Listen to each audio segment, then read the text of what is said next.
ঈদে বাংলাদেশের স্বঘোষিত সুপারস্টার চিত্রনায়িকা স্বপ্নম ইয়াসমিন বুবলিটা সিনেমা রিলিজ করেছে, যার নাম হচ্ছে জঙ্গি।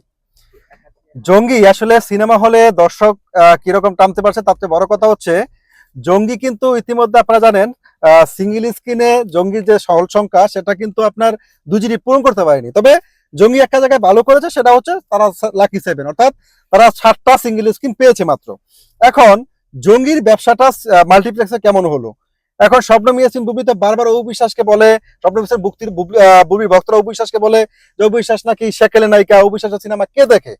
তো এইবার সিঙ্গেল স্ক্রিনে তো জঙ্গি বললাম হল সংখ্যা লাকি 7, মাত্র 7টা সংখ্যা হল তারা পেয়েছে। কিন্তু অপরদিকে জঙ্গি আপনার ওই মাল্টিপ্লেক্সে জঙ্গি হল পেয়েছে কয়টা? মাল্টিপ্লেক্সে জঙ্গি হল পেয়েছে মাত্র যতগুলো শো পেয়েছে, যে সেখান থেকে মাল্টিপ্লেক্সে যতগুলো ছবি মাল্টিপ্লেক্সে রিলিজ করেছে তার মধ্যে সবচেয়ে সর্বনিম্ন ইনকাম হচ্ছে জঙ্গির।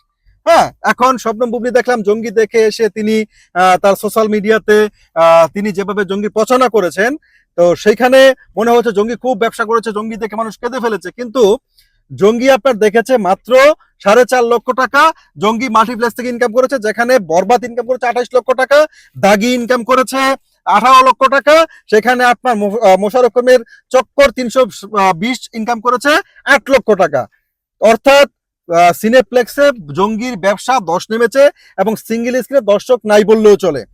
এই হচ্ছে স্বপ্নম ইয়াসমিন বুবলির ঈদ রিলিজ এবং স্বঘোষিত চিত্রনায়িকা স্বপ্নম ইয়াসমিন বুবলির সিনেমা জঙ্গি, যেটা নিয়ে তারা তো ফুটানি। ঠিক আছে, তো গাইস আপনারা যারা জঙ্গি দেখেছেন বা যারা জঙ্গি দেখবেন, হ্যাঁ আপনারা জঙ্গিতে কি প্রত্যাশা করছেন বলবেন। তবে এবারে ঈদে আপনার আমার সবলের প্রথম এবং সর্বশেষ আমাদের যে প্রধান লিস্টে থাকবে সেটা হচ্ছে আব্রাহাম খান জয় এবং ডালিউড অপু বিশ্বাসের স্বামীর মেগাস্টার শাকিব খানের সিনেমা বরবাদ।